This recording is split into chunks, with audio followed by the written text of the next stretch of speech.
Good morning, good afternoon, good evening, and good night. Katanya kalau misalnya umur 25 itu harusnya udah punya tabungan sekian, udah nyicil rumah, udah punya mobil atau kendaraan sendiri. Pokoknya udah mapan banget dah 25 tuh katanya. Kalau Miliar, 1 miliar. Iya, 1 miliar ya katanya. Udah KPR atau udah beli rumah gitu. Kerjanya tuh udah source of income-nya tuh udah lebih dari 1 ya. Terus udah lulus, nggak tahu deh, pokoknya kemarin banyak banget kayak tuntutan umur 25 gitu. Sedangkan kita udah di umur 23. ya tahun ini ya. 23. Iya. Udah tinggal Hampir sih. 2 tahun ya, lagi. satu setengah tahun menuju 25 tahun. 1 miliar tuh 1,5 tahun dapet sih. Bisa sih sebetulnya. Bisa. Ya, nyicil rumah udah punya kos, ya kan? Kendaraan pribadi ada motor. Source of income ada kripto sama udah 2 loh itu. Source of income. Itu Udah. sih yang bikin nggak heboh banget karena itu jadi kayak suatu standar yang Ya. nggak semua orang harusnya, maksudnya itu harusnya nggak jadi standar gitu loh. Yes. Ya. Karena semua orang nggak punya privilege sama di startnya. Dan nggak semua orang juga waktunya sama gitu. Maksudnya tiap orang tuh punya waktunya sendiri-sendiri gitu. Yes. It's not the same for everyone sih menurutku. Iya. Cuman ya tapi kenapa takarannya harus di umur 25 tahun ya? Kenapa nggak di umur 30 dan kenapa nggak ada statement di mana di waktu yang tepat itu kalian harus punya ini mungkin ya. Kenapa harus umur 25? Benar-benar. Quarter life crisis. Iya juga sih. Dari ketidakmampuan kita mencapai standar yang orang buat gitu sih. Dimana standarnya itu disebutinnya umur 25. Ya sekitar segitulah, 20 sampai 30 tahun itu kan. Jadi kayak bukan target kita semestinya, tapi jadi kayak kita compare sama diri kita gitu. Kayak jauh banget sih tapi. Banyak banget kok yang udah ngerasain quarter life crisis tuh dari umur awal-awal 20 tuh udah banyak banget yang ngerasain. Cuman kalau itu tuh lebih, kalau pengalaman aku sih ya sama teman-temanku dulu gitu. Lebih kayak gak tahu sih mau ngelanjutin kuliah tuh ngapain gitu. Sama. Karena pas kuliah udah ngerasain kayak aduh kayaknya gak cocok deh di bidang ini. Sama. Kita belum tahu gitu kita kayak bisanya apa gitu ya. Kalau misalnya teman-teman udah dengerin episode kita yang awal-awal yang Jack of all trades, kita belum ngerasa punya suatu keahlian gitu. Jadi itu yang benar-benar jadi salah satu dampak quarter life crisis-nya gitu ya. Kalau kita nggak punya keahlian apa-apa, terus kita mau ngapain gitu ke depannya, kita mau jadi apa? Ya itu sih dulu yang jadi kayak trigger utama quarter life crisis itu kayak. Terus aku mau ngapain gitu loh. Cuman sekarang malah ada standar baru di mana ada ditargetin gitu kayak di umur 25 udah harus punya ABCDE gitu. Itu banyak banget yang nge-share tuh. Soal itu waktu itu. Sampai akhirnya apa ya? Siapa ya waktu itu ya? Salah satu influencer ya atau artis ya? Banyak banget sih sebenarnya yang akhirnya debunk the target. Akhirnya kayak iya. Yes. Aku senang pas malah influencer yang ngomong kayak gitu. Karena aku yakin mereka gitu loh yang sebenarnya udah bisa nyampe target itu. Tapi mereka juga yang buat debunk kayak enggak kok, kalian enggak harus gitu loh. Itu sih. Ya, teman. Kalian pernah nggak sih ngerasain quarter life crisis? Oh ya tentu. Saya sering sih. Kok bisa tahu? Muka-mukamu tuh muka-muka quarter life crisis. Muka terbebani quarter life crisis. Karena karena dulu kalau kita mikir kayak gitu tuh diomonginnya tuh jangan overthinking gitu loh. Sering kali kayak mispersepsi gak sih, kayak kita mikir jauh dikit gitu kayak udah dibilang kayak overthinking juga gitu kan.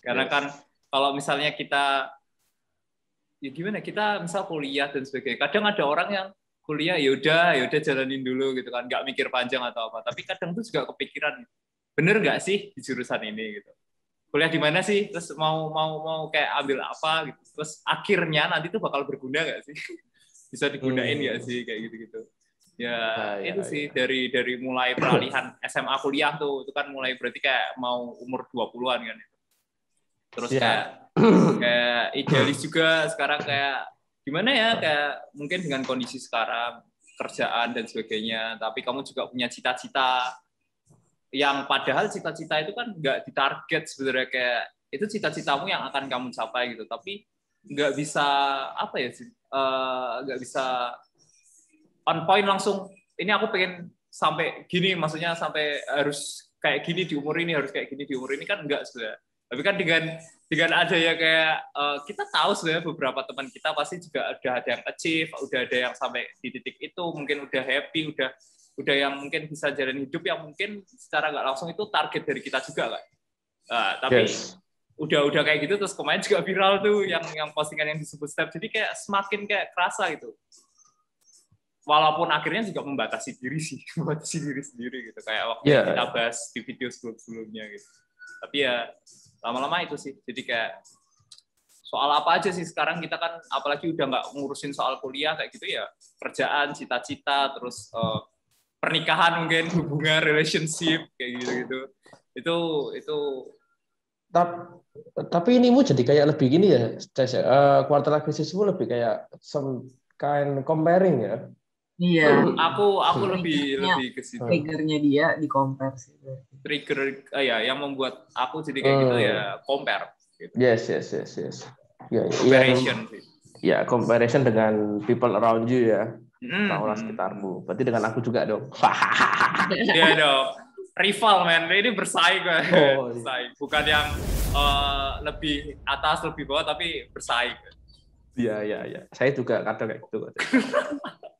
Manusia perlu dibandingkan untuk mau berlari, guys.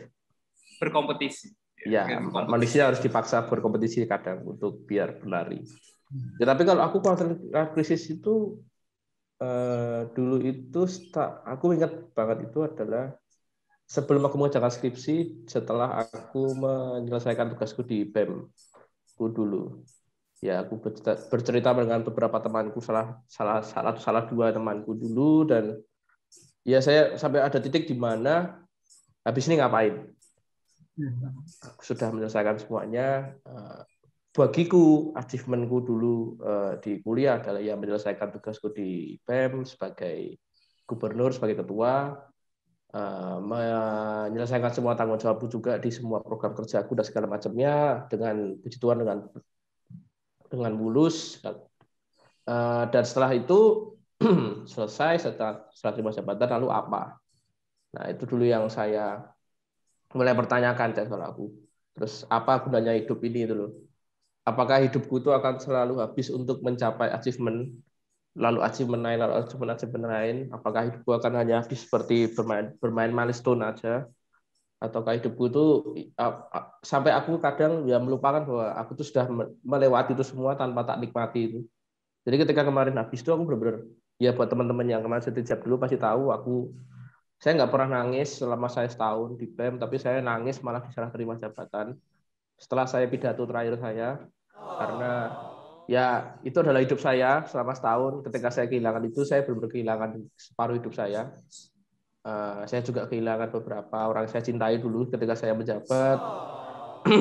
Saya ya puji Tuhan kuliah nggak hancur sih, tapi IPK masih aman. Lulus masih sampai sekarang masih bisa lulus, masih bisa skripsi, ya benar.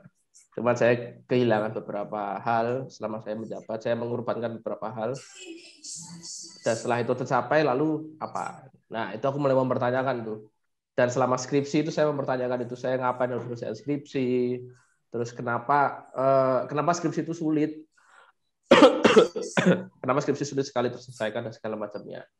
Disitulah aku mulai merasakan quarter life crisis. Dan aku puji Tuhan aku tidak pernah membandingkan hidupku dengan orang lain yang lihat di Instagram story lalu insecure gitu. Ya, aku tidak terlalu seperti itu. Pun ada teman-teman yang sudah sukses, sudah punya usaha dan segala macam, ya sudah, aku masih bergelut di sini nggak apa-apa. Ada yang sudah lulus, sudah sarjana terus sudah kerja, ya udah nggak apa-apa. Tapi ya itu tadi, maksudnya kayak apa yang membuatku itu bergairah untuk hidup?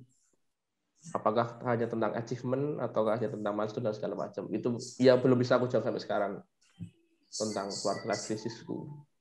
Jadi bimbang. Jadi kalau aku lebih ke dalam diriku sendiri, sangat sulit sih. Emang quarter life crisis ini kan bentuknya beda-beda ya setiap orang ya. Pun aku yakin juga step pasti juga beda kan quarter life crisisnya.